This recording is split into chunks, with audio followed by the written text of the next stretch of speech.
Oi, gente, boa noite. A gente está se conectando aqui com o Fernando para poder iniciar a live. Oi, Fernando, boa noite. Eita, tudo jóia? Tudo bem? Tudo bem. Bom, gente, eu sou a Thaís, eu sou analista de projetos na Abvidro. A Abvidro, para quem não sabe, é a Associação Brasileira das Indústrias de Vidro e faz parte do setor de vidros um segmento que se chama vidro plano, que é todo o vidro aplicado na construção civil, que vai para o setor moveleiro, para o setor automotivo. E hoje a nossa conversa com o Fernando é sobre um tipo específico de vidro plano, que é o vidro de controle solar. Fernando, por favor, gostaria que você se apresentasse. Tá, bom, então, boa noite aí a todos, né? Eu sou engenheiro civil, professor aqui na Universidade Federal de Santa Catarina, aqui em Florianópolis, e tenho trabalhado aí na área de eficiência energética, né, simulação computacional do desempenho de edificações, já há alguns anos, aí, há mais de 20 anos, e como nessa área a gente acaba trabalhando com projetos de edificações mais eficientes, a gente acabou explorando mais o desenvolvimento de fachadas mais eficientes para o nosso clima, para os climas brasileiros. Aí, se a gente reparar hoje nas grandes cidades, a gente tem muitas fachadas em pele de vidro, então a gente começou a caminhar mais para esse lado em pesquisas no uso do vidro nessas grandes edificações. Legal. E aí já há algum tempo a gente tem essa parceria com a Bividro, então desde que eu estou na universidade a gente vem desenvolvendo pesquisas em conjunto com os fabricantes de vidro plano, para tentar entender melhor e colocar melhor o vidro plano no mercado brasileiro, né, com todas as nossas condicionantes climáticas aqui para trazer obras com maior eficiência energética. Sim. Antes da gente começar a aprofundar aqui o nosso bate-papo, eu vou passar alguns recados rapidamente. Então, o site da Abvidro, gente, é o abvidro.org.br. Nele vocês vão encontrar informações das nossas empresas associadas, além de uma lista que contém todas as normas ABNT sobre vidros planos. E também vocês podem fazer um download gratuito de 3 guias que nós temos, que é o de conforto acústico, o de envidraçamento de sacadas e o de segurança em edificações. Vocês também podem se inscrever no site Vidro Certo, que é o vidrocerto.org.br, para receberem informações do setor. E se você ainda deseja ter um contato direto com a associação, por favor, encaminhe um e-mail para contato@abvidro.org.br. Agora, chega de enrolação, vamos para o que interessa. Fernando, por favor, comece a explicar para a gente o que é o vidro de controle solar. Tá, bom, então a ideia até da gente falar um pouco sobre esse tema apresentar o conceito geral assim do que é o vidro de controle solar, né, o que muita gente chama de vidro refletivo, outros chamam aí de os vidros especiais, né?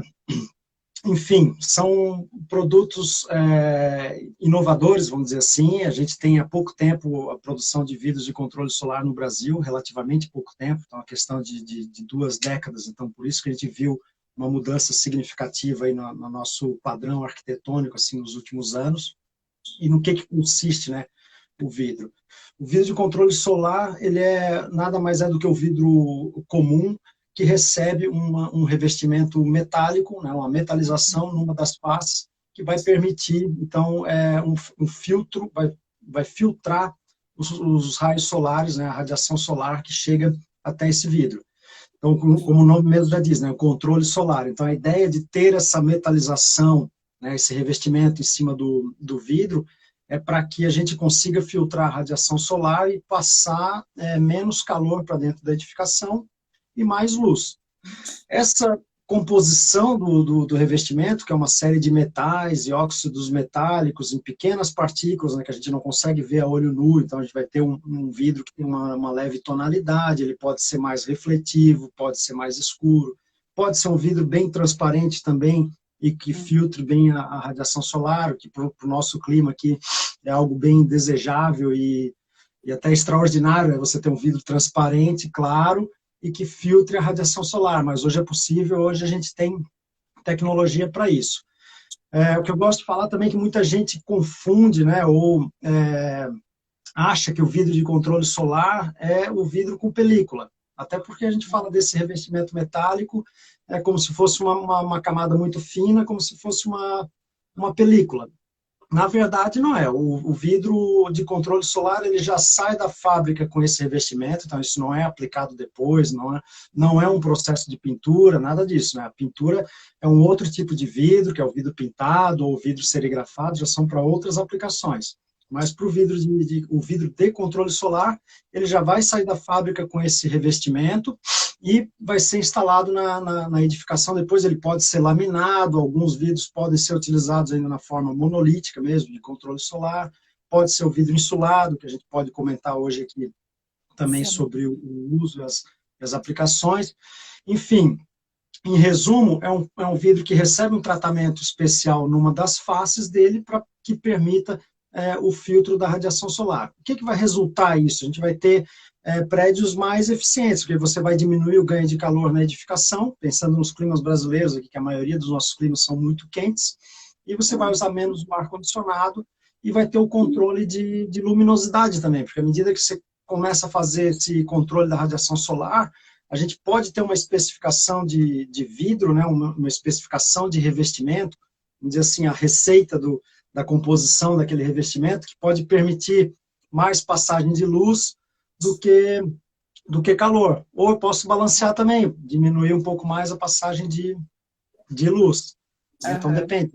Algumas imagens, alguns prédios que eu mostro aqui, que eu coloquei aqui no fundo, esse é um projeto que está saindo agora em São Paulo, o Birma 32, que tem um vidro bem claro, é um vidro insulado, um vidro duplo com câmara de ar, também para proporcionar melhor conforto térmico no ambiente interno. É um prédio que vai ser certificado LEED, então ele tem alto padrão de eficiência energética, com uma fachada toda envidraçada num clima tropical, como é o clima de São Paulo. A gente tem um inverno frio aí, mas o verão é muito quente, então tem temperaturas altas, então um prédio todo envidraçado, para as 4 orientações, vamos dizer assim, ele tenderia a ganhar bastante calor. O que eu costumo dizer, até falar para os alunos, né? Se a gente fizer uma fachada dessa menos envidraçada, certamente você vai ter menos consumo de energia. Só que você vai ter uma fachada mais fechada. Então, o que o arquiteto busca hoje? São questão de tendências arquitetônicas também. A tendência é você procurar um maior contato com o exterior. Então, se a gente tem um produto que proporciona isso como uma compensação, ou seja, eu vou aumentar a área transparente e posso utilizar um produto que diminua o ganho de calor com o aumento dessa área, então o arquiteto vai aproveitar dessa tecnologia. A gente tem que aproveitar as tecnologias que estão disponíveis. Uma figurinha até que eu gosto de mostrar sempre, faço o teste com os alunos, é esse teste da caixinha, né, onde a gente coloca 2 amostras, uma amostra de vidro incolor, que é essa amostra da direita aqui, e uma amostra de vidro de controle solar, e a gente coloca isso no sol para ver a temperatura. Então, foi até uma das publicações que a gente fez aí nos stories ao longo da semana, mostrando, ó, o vidro do lado direito, embaixo dele, está muito mais vermelho, né? A temperatura aqui está mais vermelha, até esbranquiçado, de tão quente que fica a radiação solar incidindo atrás daquele vidro. Né? No vidro comum, vidro incolor comum. No vidro de controle solar, que é o outro lado, ele já fica com uma temperatura muito mais baixa. Então, imagina isso numa fachada, né? E você está atrás desse vidro, e você substitui o vidro incolor por um vidro de controle solar que vai permitir essa redução da temperatura. Legal. E qual que seria a diferença do vidro de controle solar com o vidro colorido? Então, também tem essa confusão no mercado.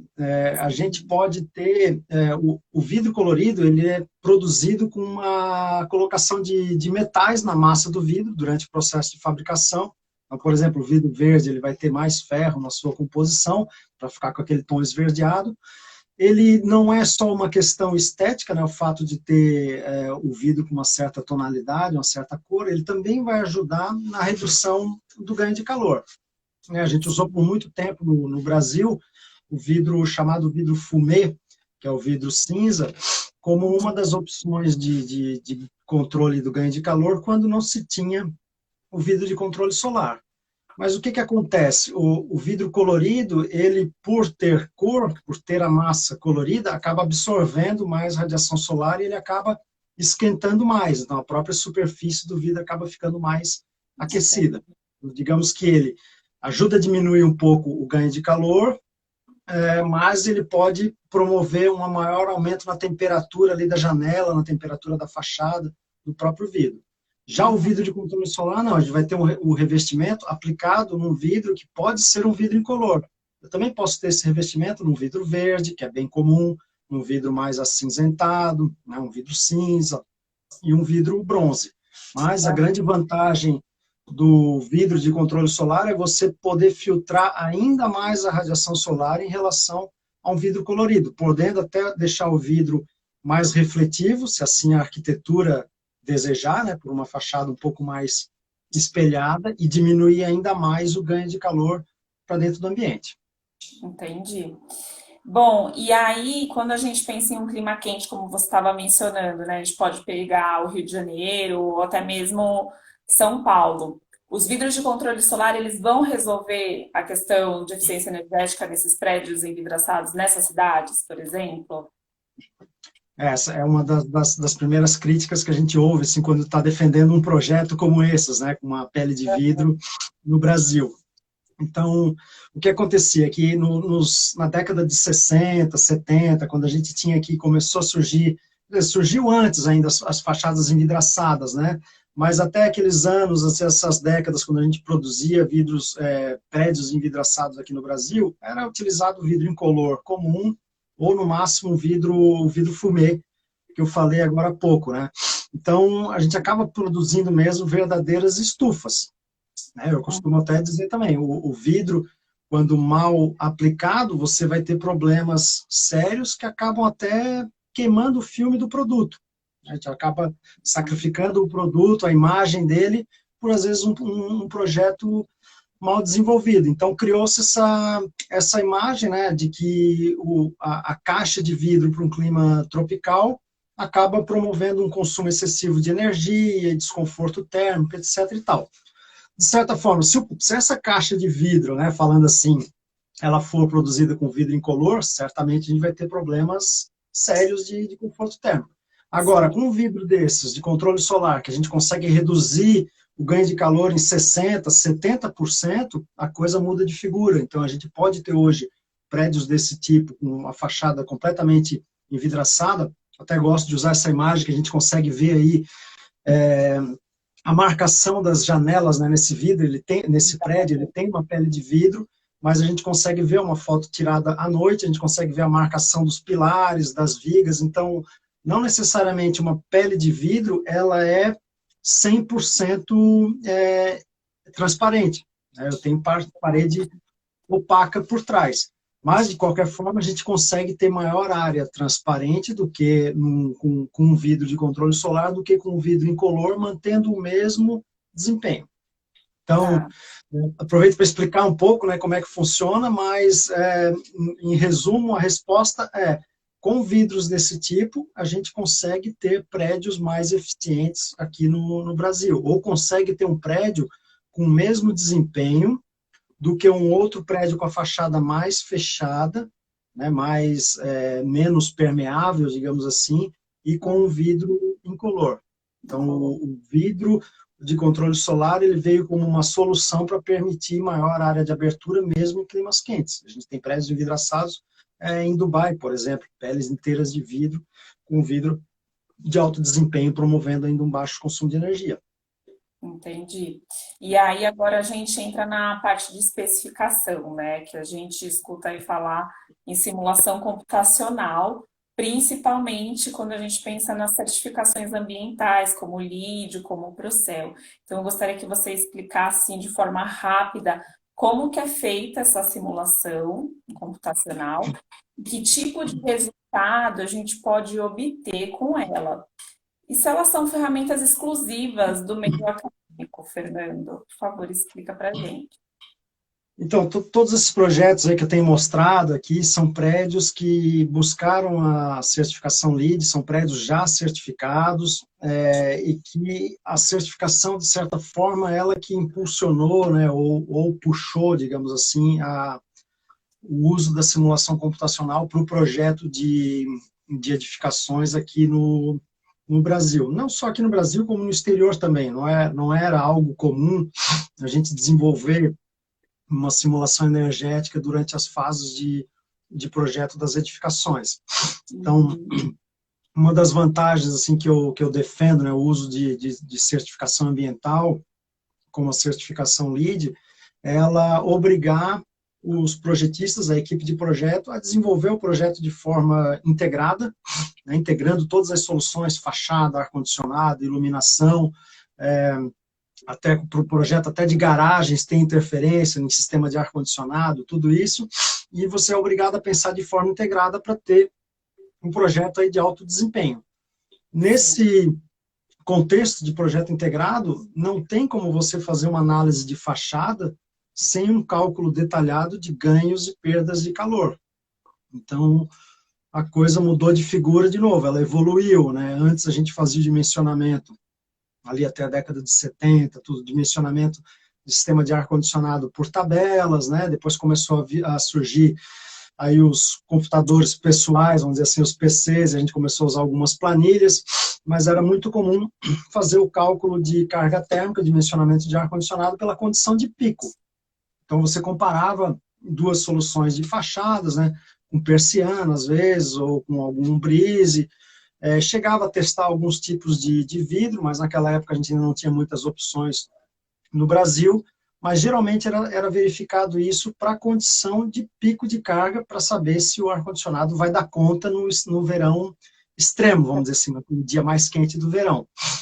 O que essas ferramentas de certificação têm exigido agora é que a gente comprove o desempenho do prédio ao longo de um ano inteiro. Então, você vai ter que simular o consumo dele, né, estimar o consumo de energia ao longo de um ano inteiro, e comparar duas alternativas. Então, você vai comparar o prédio que você está propondo, o projeto que está sendo desenvolvido, com a pele de vidro, tudo, com um modelo de referência, que seria um modelo que teria as características de norma, né, ou do modelo de certificação. Então, eu tenho lá como é que é feita essas normas, né? Até a etiquetagem do Procel também é dessa forma. Então, você define assim, ó, o modelo de referência, ele tem que ter X% de área de janela com um determinado vidro. Se o teu projeto tiver a área de janela que for, e você comprovar que o consumo é mais baixo do que o modelo de referência, então está ok. Então, o seu projeto está qualificado, né, para a certificação. Para fazer isso, eu tenho que fazer cálculo hora a hora do consumo de energia do prédio, teria que ter uma grande planilha, vamos dizer assim, do Excel, para considerar todas as variáveis, né, o ganho de calor da fachada, das cargas internas, iluminação, equipamentos, pessoas, o ar exterior que a gente traz para dentro do prédio para poder ter a taxa de renovação de ar. Então, são muitas variáveis ao mesmo tempo, calculada hora a hora, para as 8.760 horas do ano. Então, isso evoluiu, as planilhas evoluíram para softwares de cálculo de carga térmica, onde você consegue tirar, no final, o consumo de energia hora a hora, mês a mês, e o consumo anual do prédio. Então, tudo isso num software, que, falando assim, já dá para ver que é bem detalhado, é um trabalho bem maçante, vamos dizer assim, complexo, você tem que ter muitas informações, então informação de sistema de ar-condicionado, que é um dos componentes principais, aí, que vai sofrer influência significativa da fachada. Então, tem que coletar todas essas informações, inserir de forma organizada, né, com precisão no software, para calcular o consumo de energia. O que a gente tem feito, então, durante o processo de certificação, né, dos prédios? Você acaba escolhendo algumas opções de vidro e testando para verificar se o prédio atenderia o desempenho mínimo, né, exigido pela etiquetagem ou pela certificação, com aquela opção de vidro. Então, a gente acaba testando várias opções de vidro. Então, tem prédios aí que a gente testa 3, 4 especificações, alguns que a gente chega a testar 20, 25, 30 opções de vidro, verificando se para cada opção o consumo de energia está dentro do aceitável. Verificar Você qual que é o pode... melhor modelo, né, para aquele caso. Isso. E aí, recentemente, os estudos têm evoluído um pouco mais, então, as normas vão evoluindo também, né? As exigências, então, a gente falava muito no começo em apenas consumo de energia, o LEED já trouxe a análise por custo anual de energia, então você tem, além da avaliação do consumo, a avaliação de demanda de energia, que no Brasil é muito importante, então prédios desse porte, né, a gente paga pelo consumo e pelo pico de carga mensal, Uhum. então se você tem uma fachada com um vidro insulado, por exemplo, que é o vidro duplo, com câmara de ar, você consegue reduzir muito o pico de carga, então, não Tá. é mais uma questão apenas de consumo, você consegue falar o uso simultâneo, né, de todas as cargas do prédio. Então, foi evoluindo para isso e, recentemente, a gente tem feito análises mais pontuais de conforto térmico também. Então, é claro que se eu coloco ar-condicionado num prédio, a gente consegue atingir o conforto, vamos dizer assim, entre aspas, né, facilmente. Você regula a temperatura e consegue manter aquele ambiente com uma temperatura agradável o ano inteiro, consumindo energia, evidentemente. Só que um prédio com uma fachada envidraçada, se a gente sentar perto do vidro, certamente vai ter um problema de desconforto térmico.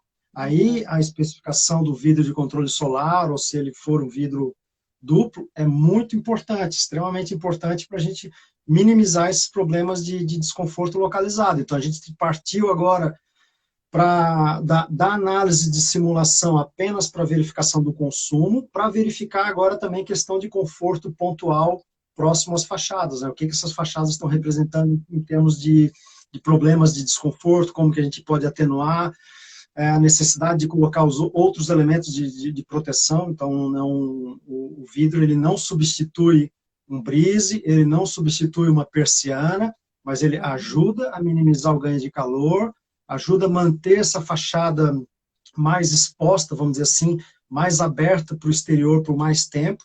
Então, eu posso ter um vidro melhor, posso colocar um brise de menores dimensões ou um pouco mais espaçado, posso diminuir o ângulo de sombreamento do brise, posso fazer a compensação, né? Eu posso ter persianas sendo acionadas por menos tempo, né, com um vidro melhor, e tudo isso a gente consegue avaliar por simulação, fazendo testes no software, vendo qual o resultado. Todas as soluções elas se complementam, né, para atingir aí o melhor conforto térmico. Exato. Até Fernando, só para comentar mais uma coisa, claro. Thaisa, te interrompendo aí um pouco. Imagina, pode falar. O mercado e todos os players aqui, eles têm que trabalhar em conjunto, né? E não nessa concorrência que a gente vê, né? Eu participo de muitos eventos, tudo, então, a gente participa de eventos onde tem lá o fabricante de brise, o fabricante da persiana, então o pessoal está amadurecendo. Antigamente não, mas há poucos anos atrás aí, tinha muita disputa, né? Então, o pessoal de película contra o fabricante de vidro, o pessoal de persiana contra o fabricante de vidro também, né? O pessoal de brise e discutindo. Eu costumo dizer, as soluções são integradas e um não substitui o outro. A gente tem na Exato. engenharia como um todo e na arquitetura os produtos mais adequados para cada situação e o que o profissional tem que aprender a fazer e praticar, e como nós, né, é conhecer as características de cada produto, como que eles se interrelacionam e como que eles podem interferir, e a fazer as compensações.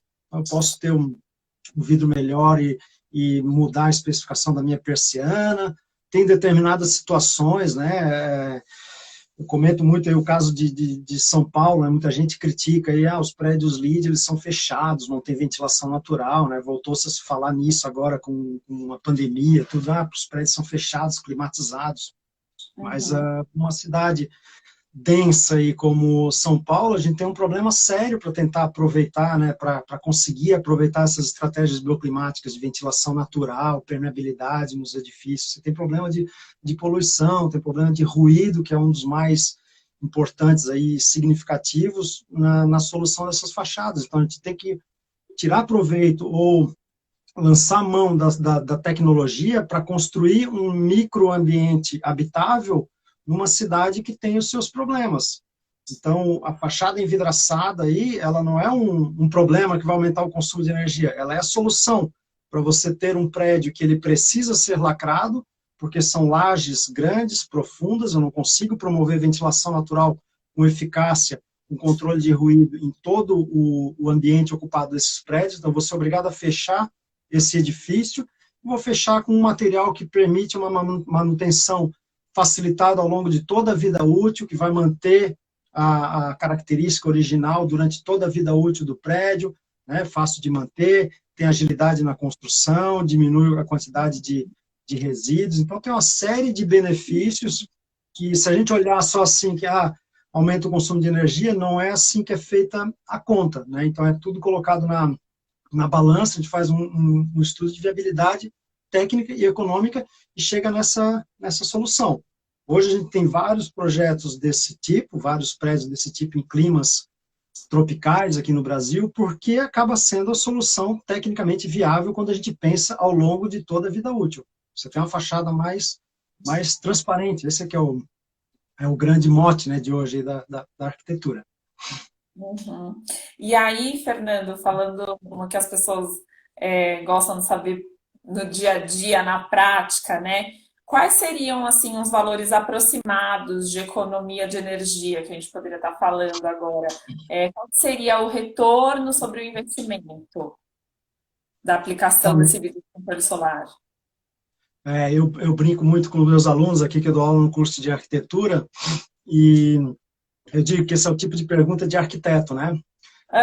Que quando a gente participa também dos projetos como consultor e com o arquiteto, muitas vezes o arquiteto quer saber a resposta final ali, pronta. Qual é o brise para essa fachada? Qual é o vidro que vai para esse prédio? Tem aquela pergunta que ele quer a resposta certeira e que a gente sempre responde, bom, depende, né?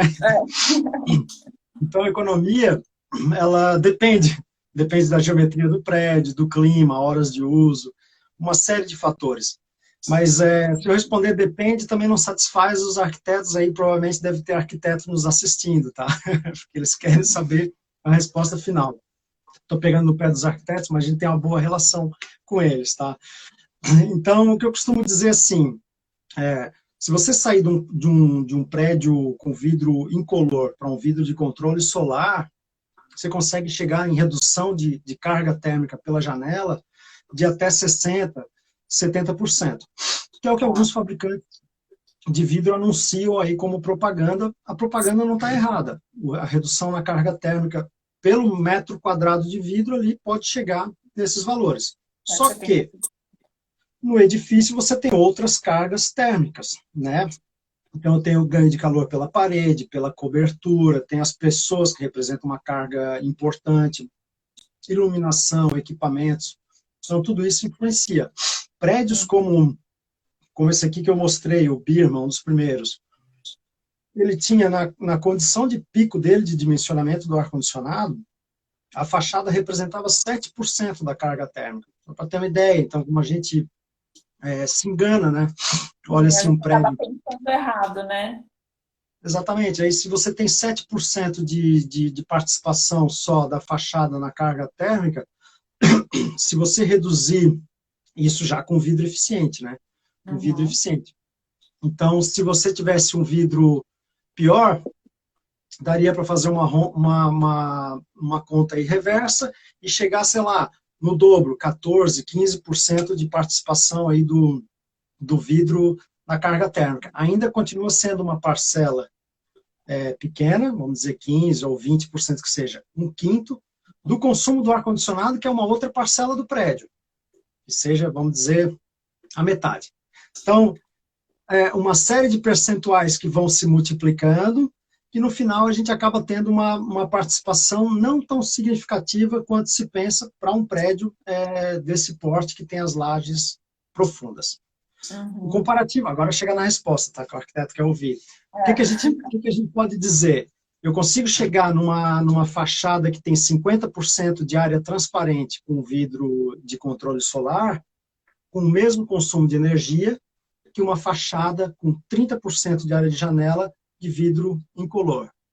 Então, você consegue fazer equivalências.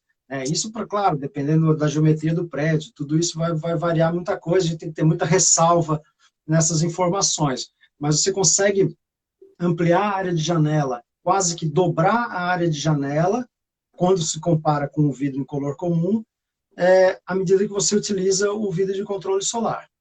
Então, eu Uhum. consigo ter maior área transparente com o mesmo consumo de energia. A gente não costuma mais fazer esses estudos de economia de energia, assim, se eu utilizasse um vidro incolor num prédio desse. Um prédio desse hoje não seria concebido com vidro incolor comum, né? Ninguém cometeria um absurdo desse, vamos dizer assim. A gente sempre largaria o projeto já com alguma solução um pouco mais eficiente. Então, qualquer cálculo de economia de energia com um vidro desse tipo versus um vidro incolor, vamos dizer assim, é um marketing muito forçado. Então, o que a gente costuma analisar são opções de vidro de controle solar para você ver qual que é mais viável, até onde o investimento pode ser feito. Para prédios de menor porte, né, estou mostrando alguns corporativos aí que têm lajes de 2.000 metros quadrados, 1.500 a 2.000 metros quadrados. Agora, se você tiver um prédio de saletas pequenas, assim, a gente já consegue fazer um estudo mais, digamos, comparativo com os vidros ordinários, aí o vidro comum, né, o vidro claro, ou um vidro verde, vamos dizer assim. E a gente fez um estudo desses bem denso, vamos dizer assim, avaliando para diferentes cidades brasileiras qual a influência de utilizar diversos vidros. Esse estudo foi feito no mercado e depois a gente continuou aqui na universidade com algumas pesquisas, fazendo levantamento de preços também. E a gente chegou em economias assim não vou falar em percentual, mas a gente começa a trabalhar em taxa interna de retorno e período de retorno, um payback corrigido, né, considerando uma taxa de juros também. Então, você coloca um vidro de controle solar em relação ao vidro incolor num prédio comercial, vamos dizer, comum, com janelinha encastilhada, assim, e você vai ter um período de retorno de até 4 anos. Dependendo do clima, como Fortaleza, Rio de Janeiro, que é bem mais quente, o período de retorno é de 2 anos. Então, isso Nossa. comparado com vidro incolor comum. Então, é aquele prédio que a gente está acostumado, onde a gente teria a nossa salinha ali de escritório de engenharia, vamos dizer, a nossa salinha de 4x6, né, que tem uma janela em fita, de fora a fora. Esse prédio, de um modo geral, se você substitui o vidro incolor por um vidro de controle solar, com o que você vai reduzir de dimensionamento de ar-condicionado e consumo de energia ao longo do ano, ele certamente vai se pagar aqui no Brasil em até 4 anos. É lógico que as especificações de vidro de controle solar são muito variadas. A gente tem muitas opções hoje no mercado. Então, você vai ter como carro, né? Você tem o carro 1.0, o carro 2.0 e tem o mesmo 2.0 com diferentes faixas de preço, né? Com diferentes níveis ali de desempenho um pouco mais específicos. A mesma coisa para o vidro e para a edificação como um todo. Você pode ter alguns vidros semelhantes, né, de controle solar, mas eles podem ter características térmicas bem diferentes e o custo pode ser diferenciado também.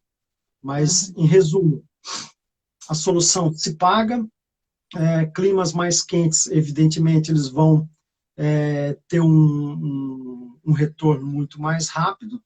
Climas mais frios, como Curitiba, a gente analisou para Curitiba também, né? O mesmo prédio e a mesma solução de vidro, que tem um período de retorno de 2 anos em Fortaleza, para Curitiba dava 8 anos, o mesmo vidro. Então, Entendi. a gente acaba comprovando que climas diferentes, evidentemente, precisam, né, de soluções de arquitetura diferentes. Né? A gente confirma o óbvio, que é o que a gente ensina nas disciplinas de conforto, tudo, a arquitetura aí adaptada ao clima. Então, se a gente está indo para uma solução mais tecnológica, que seria fachada, envidraçada, a nossa estratégia bioclimática aí é filtrar o ganho de calor na fachada, no vidro, é chegar na especificação mais eficiente para essa solução. E lembrando que o vidro vai ser um material que vai ficar instalado nessa edificação por décadas, né, Fernando? Então, se compensa muito analisando. Exato. Eu costumo comentar até quando a gente fala tem alguém que está perguntando aí sobre o setor residencial, até eu comento muito, né, que numa residência, a gente às vezes deixa de investir num vidro melhor, que representa muito pouco, né? Pensando num apartamento. Um apartamento aí de 90 metros quadrados, ele vai ter 12, 15 metros quadrados de vidro. contando as janelas e a porta ali da sala. Quem está assistindo aí, faça as contas, né, no seu apartamento, né, calcule aí o quanto que teria de área de vidro. Então, se você imaginar, pegar esses vidros, se eles são incolores, e a gente fizer um upgrade para um vidro de controle solar, e vamos estimar, tá? A gente nunca gosta de falar de preços, de valores, mas porque varia muito também conforme o volume, né? Mas vamos dar um chute, que se esse vidro de controle solar custar R$ 150 a mais por metro quadrado, tá? Já é um valor bem folgado aí, exagerado. Se eu gastar R$ 150 a mais por metro quadrado e tiver exagerado 20 metros quadrados no meu apartamento, já seria um apartamentão com 20 metros quadrados de vidro, eu gastaria R$ 3.000 a mais com vidro. E aí, pensa bem, R$ 3.000 hoje, com item de decoração, se a gente fizer alguma decoração no apartamento, isso não é nada. Você coloca algum porcelanato, às vezes um pouquinho mais sofisticado, no hall, para fazer um detalhezinho, né? Ou às vezes até um tapete, que acaba chegando um sofá, passa fácil dos R$ 3.000. Se a gente passar para outros itens, digamos assim, mais supérfluos, a gente consegue se convencer de que vale mais a pena investir no vidro de controle solar. Então, eu faço até o comparativo lá com o telefone celular. iPhones aí com mais de 4, 5 mil reais, que você troca a cada 12 meses, né? Poderia ter trocado os seus vidros, que vai durar 50 anos. É muito boa essa comparação, porque assim, é algo que ainda não está na cultura, né, das pessoas. Enfim, esse investimento com o material. E aí, Fernando, até agora, assim, a gente falou muito dos prédios comerciais, a gente viu aí que teve um comentário do segmento residencial. E pensando hoje na situação que a gente vive, as pessoas estão passando mais tempo em casa, muitas pessoas estão trabalhando de casa. Você acha, que essa situação vai se reverter do vidro no segmento residencial passar a ser mais aplicado? Lembrando, que o vidro de controle solar, assim, ele pode ser muito refletivo. Isso impactaria na aplicação para esse segmento residencial? Ótimo, bom tópico. O vidro de controle solar, você pode ter diferentes níveis de reflexão e transparência. Então, a imagem que eu gosto de mostrar é essa, de um prédio comercial. Esse é vizinho da Bividro ali, né, Thaís? Esse prédio. Dois prédios ali. E a gente nota aí que ele está com alguns andares com a persiana baixada, outras levantadas. Então, é uma fachada noroeste, uma foto tirada aí umas 2, 3 horas da tarde, então ela está recebendo uma boa incidência de radiação solar. A gente vê que é um vidro mais transparente, ele não é tão espelhado, tão refletivo, então a gente pode ter soluções assim transparentes, e eu posso ter uma solução mais espelhada, que é o caso do corporativo da Camargo Corrêa, por exemplo. Quem sair ali do shopping, JK, vai perceber que tem uma reflexão intensa aí dessa fachada. A gente nota as imagens aí sendo refletidas nos prédios, né? Não necessariamente o vidro de controle solar vai ser mais refletivo. Isso vai depender da composição metálica, né? Do revestimento, e aí cabe ao projetista, ao arquiteto, né, com as intenções de projeto dele, definir se ele quer uma fachada assim mais espelhada ou uma fachada mais transparente, mais limpa. Para o prédio residencial, eu até gosto de mostrar essa imagem, que a gente quer sol nas residências. E aí, falando aí no contexto da pandemia, né, a gente quer mais contato com o exterior, não quer se sentir tão preso, tão enclausurado. Claro, né? E aí a gente tem um desafio grande aí para os fabricantes, para os especificadores de vidro, que é tentar chegar nos vidros de controle solar mais transparentes para as edificações residenciais. Esse é o desejo, vamos dizer assim, para os prédios residenciais, casas e apartamentos. Mas a gente também quer evitar que a pessoa tenha uma grande área envidraçada e fique com a persiana fechada. Então, a gente tem que ter um balanço. E esse balanço que é o difícil, é o que vai exigir do projetista um pouco de técnica e de raciocínio, vamos dizer assim. A gente vai ter que dimensionar. Muitas vezes acaba utilizando a simulação computacional para fazer esse dimensionamento de área de abertura com a especificação do vidro e o elemento de de proteção solar complementar que a gente vai colocar. Se vai ser uma persiana, um rolon, ou vai ter um brise, ou vai utilizar uma sacada como um elemento de proteção solar.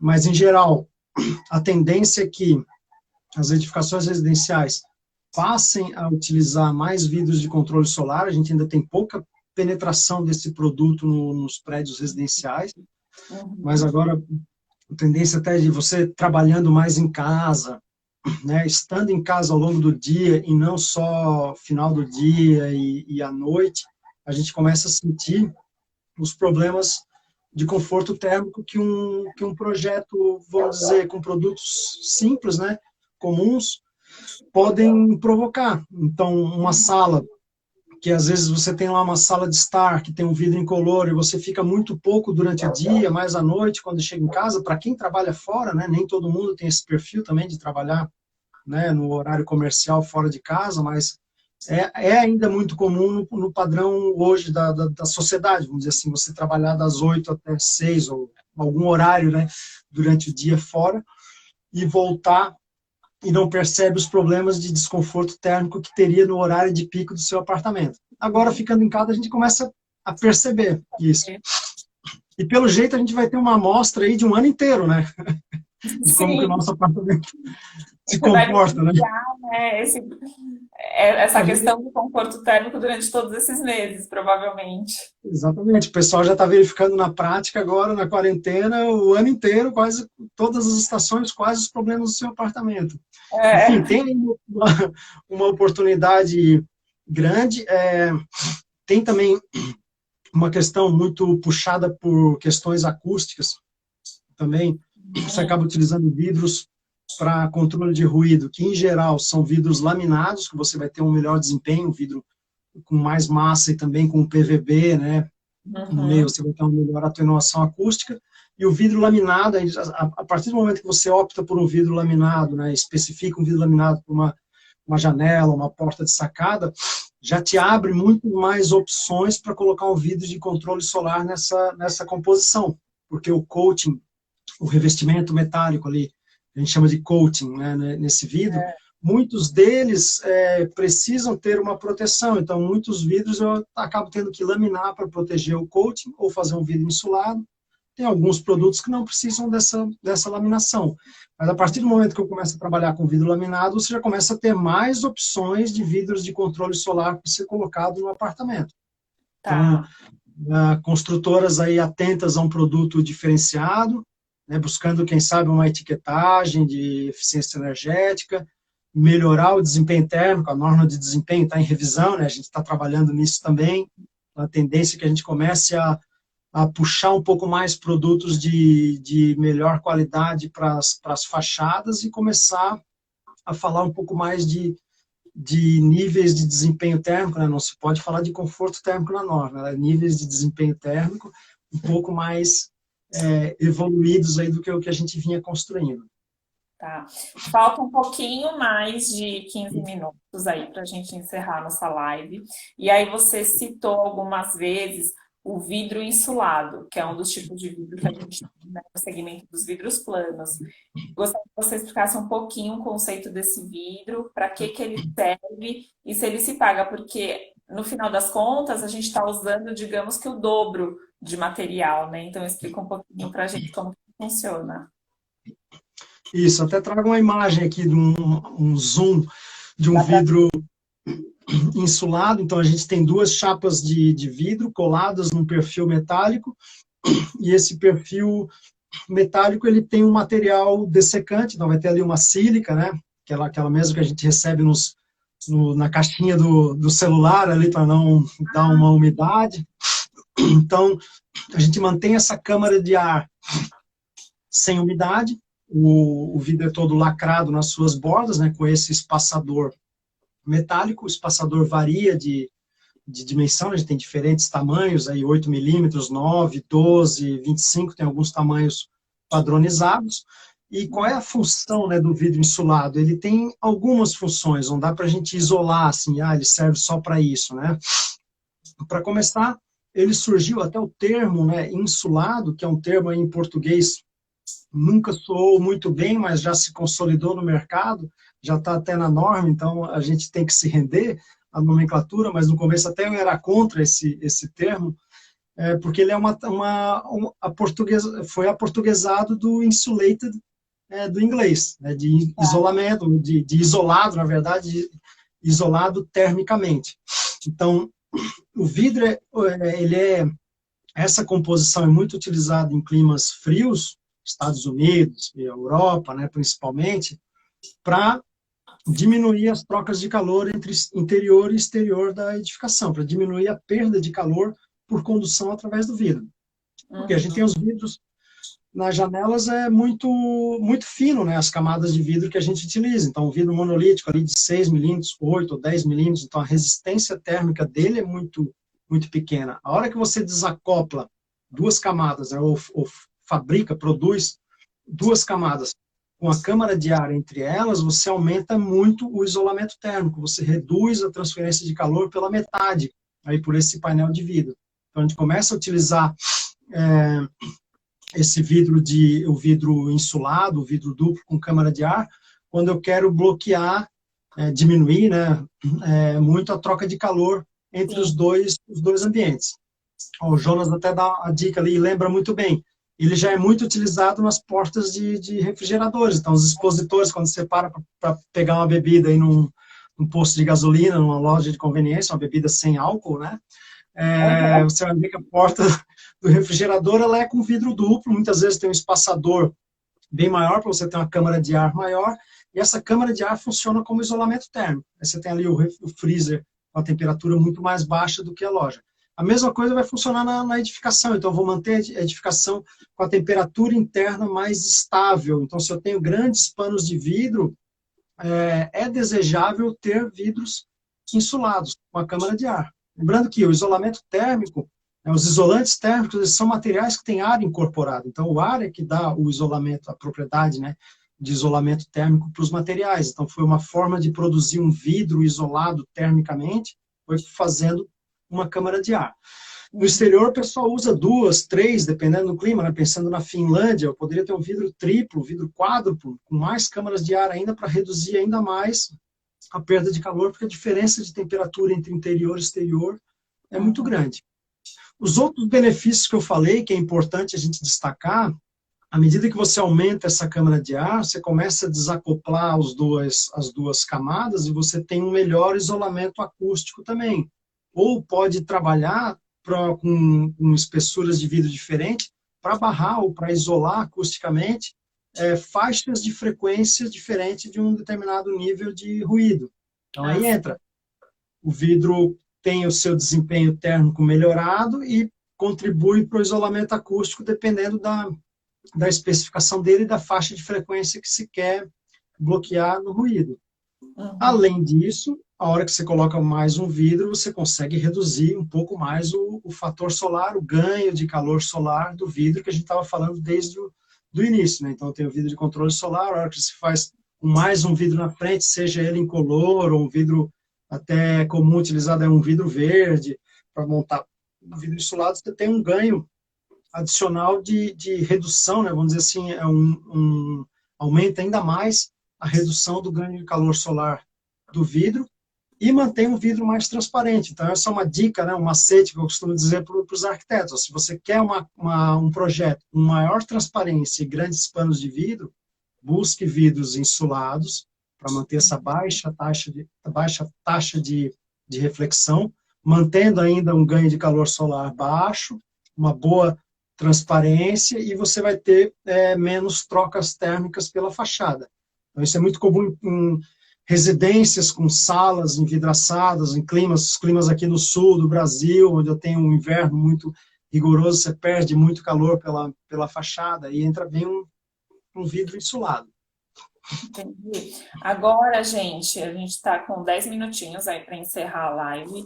Então, ao longo dessa nossa apresentação, nós tivemos algumas perguntas. Aí eu vou estar passando aqui para o Fernando agora, tá bom? Então, a gente recebeu uma pergunta que foi: o vidro de controle solar no Brasil tem a mesma performance dos vidros utilizados nos países mais frios?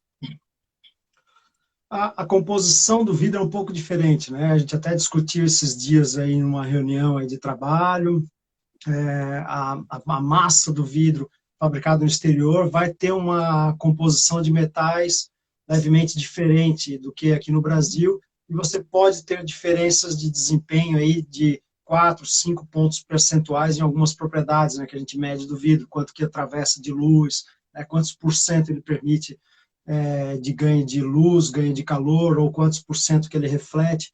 Então, esses valores podem variar conforme a matéria-prima de outro país que é diferente aqui do nosso. Então, pode ter diferença. Pode ter um pouco dessa diferença, de acordo com a Pode. propriedade do vidro, né? Isso pode acontecer até quando a gente faz algum trabalho de consultoria e simulação computacional. Você pega os dados de catálogo de fabricante estrangeiro e roda uma simulação aqui. É bom conferir com os dados nacionais depois, para verificar se o produto fabricado aqui não tem grandes diferenças, porque de fato ocorrem diferenças que podem...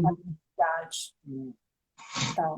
Aí nós recebemos uma segunda pergunta, que foi como o vidro pode reduzir a poluição sonora no ambiente. Então a gente falou um pouco aí do vidro laminado e do insulado, né, Fernando? Mas se você puder complementar. Isso.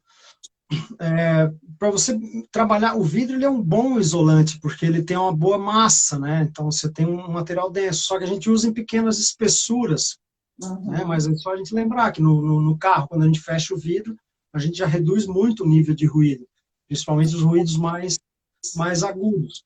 Para você trabalhar com maior isolamento acústico com vidro, você tem que ir aumentando a espessura. Só que em alguns momentos é inviável, né? Você não vai ter um vidro ali de 25 milímetros na fachada. Então você começa a partir para tentar dar mais flexibilidade ao vidro. Se a gente aumenta a flexibilidade do material, né? Você consegue dar uma maior atenuação acústica. Então, aí entra o vidro laminado, você usa um PVB entre as duas chapas de vidro. Você pode usar ainda mais PVB, um PVB mais espesso, um PVB acústico, né, que a gente chama, para melhorar ainda mais a performance aí desse vidro. Você pode trabalhar com espessuras diferentes no vidro laminado para barrar, né, tentar isolar aí faixas de frequências diferentes, né, fugir da frequência crítica, né, um vidro compensar a frequência crítica da outra chapa, de outra espessura, e depois desacoplar. Então, ou eu aumento a espessura, faço vidro laminado, trabalho com espessuras diferentes, por fim você pode desacoplar, produzir dois vidros trabalhando com vidro insulado. O ideal para o vidro insulado ter um bom isolamento acústico é você ter grandes espessuras, né? A melhor situação é grandes espessuras de câmara de ar, né? Então, a melhor situação é uma janela dupla, onde você tem lá 8, 10 centímetros de distância entre um vidro e outro. Tem um númerozinho mágico na acústica aí que a gente chama, que é os 80 milímetros. Né? 80 milímetros ali de espessura você já tem de distância, né, de um vidro do outro. Já não é mais um vidro insulado, já passa a ser uma janela dupla. Aí esse é o melhor desempenho, porque você elimina o efeito pistão, né? Um vidro insulado com uma câmara muito estreita, você pode ter ainda as duas chapas trabalhando em conjunto, o efeito pistão que a gente chama. Para ter um melhor isolamento, você afasta.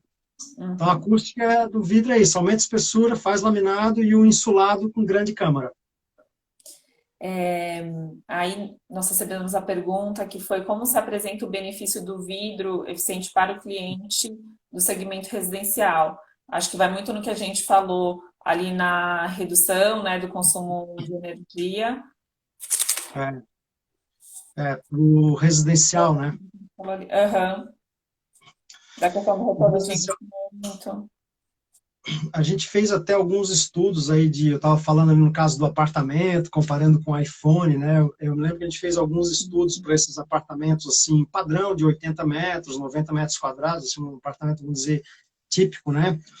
Em que a substituição do vidro incolor nas esquadrias por um vidro de controle solar, dependendo da especificação do vidro, você consegue ter um período de retorno menor do que 8 anos, e eu me lembro que na época que a gente fez esse estudo, era o período de retorno que a gente tinha dos sistemas de energia fotovoltaicas. Hoje está um pouco mais em conta o sistema de geração de energia solar, né? A gente chega em período de retorno aí até 6 anos, tudo, mas digamos ali que é tão competitivo quanto a energia fotovoltaica, você colocar um vidro de controle solar numa residência, com a vantagem de que o vidro de controle solar eu consigo colocar em todos os apartamentos. O painel fotovoltaico não. Você só tem a área de cobertura do prédio que não dá para atender todas as unidades. Eu ainda não consigo gerar energia para todas as unidades. Então, o vidro aí tem um grande potencial a gente para ser incorporado nas edificações residenciais. Tem todo o fechamento de sacada, que a gente comenta bastante, ainda que poderia ser utilizado um vidro laminado, um vidro de controle solar. Aí a questão de projeto, do projeto do condomínio já nascer com a especificação, né? Caso o condomínio não entregue fechamento de sacada, mas defina lá no estatuto do condomínio, no regimento, qual o vidro que deveria ser utilizado no fechamento posterior, para que a gente tenha a mesma tonalidade, a mesma taxa de reflexão, mas aí você tem aquele espaço gourmet ali da sacada com um menor ganho de calor, é muito significativo isso. Sim. E aí, deixa eu olhar aqui, continuando as nossas perguntas, temos 4 minutinhos. O vidro de controle solar traz benefícios na proteção em relação aos efeitos dos raios ultravioleta? Certamente, você tem algumas especificações de vidro de controle solar que ajudam a reduzir, né, o ganho de radiação ultravioleta, filtram também uma parte da radiação ultravioleta, mas quando você coloca esses vidros laminados, aí você tem quase que o bloqueio total da radiação ultravioleta, que o PVB ele absorve mais de 90%, alguns PVBs até 99% da radiação ultravioleta. Então, uma coisa que até chama atenção muito para os meus alunos aí, a gente não usa muito vitrine no Brasil com vidro laminado, e deveria, né? Você tem um vidro temperado nas vitrines, então o vidro temperado, querendo ou não, ele é mais resistente do que um vidro comum, mas se você quebrar o vidro temperado, você fica com o vão aberto, ele vai se estilhaçar e você consegue entrar na loja, vamos dizer assim, no comércio, né? Se você tiver um vidro laminado, você consegue mais segurança, consegue proteger o vão, mesmo com ele quebrado, e ainda tem a proteção ultravioleta dos produtos da vitrine da loja. Então, acho que é mais um potencial a ser explorado nos vidros no nosso mercado. E aí, última pergunta para a gente fechar. Nós podemos usar o insulado nas regiões quentes também? Os insulados? Insulados. Sim, certamente. A gente tem alguns projetos que já estudou o vidro insulado para Salvador, Fortaleza, Rio de Janeiro, muitas soluções têm partido para o vidro insulado. Então, quando eu tenho a temperatura mais alta do que a interna, frequentemente ao longo do ano, o vidro insulado já compensa. Então, talvez determinado projeto chegue a não ter uma viabilidade econômica para um clima um pouco mais ameno, como o de São Paulo, mas no Rio de Janeiro, onde você tem a temperatura alta ao longo do ano inteiro, ele já se paga. E se paga também por reduzir a carga térmica máxima, né, do ar-condicionado. Você acaba diminuindo a necessidade de uma instalação maior de ar-condicionado, porque não vai ter extremos de temperatura dentro do prédio. Sim. Essas foram as nossas perguntas. Está faltando 2 minutinhos para acabar a live. Então, acho que a gente já pode encerrar. Não sei se você gostaria de fazer mais algum comentário, Fernando. Já explicou muita coisa para a gente. Já falei bastante aí. Foi uma boa oportunidade, que gosta de conversar sobre o assunto, compartilhar aí as ideias. A gente tem bastante pesquisa sendo desenvolvida na universidade, com alunos de mestrado, doutorado, direcionados a esses temas, assim, a conhecer melhor a aplicação do produto nos nossos climas, tentar contornar as falhas do passado, onde o produto era mal aplicado, gerava problema, e agora vamos procurar, já que a gente tem soluções inovadoras, não são mais as soluções que se tinha lá na década de 70, né? Então a gente pode ousar um pouco mais e utilizar um pouco mais do material, que eu sempre digo que é fantástico, né? Um material de alta resistência, transparente. Sim. Gente, vamos encerrar alguns segundos aqui. Então, eu agradeço a presença de todo mundo, a participação, as perguntas. A gente espera ter levado um pouco mais de conhecimento para vocês. E é isso. Vidro para os vidrados no mundo, né, gente? Tchau, tchau. Obrigado, Thaís.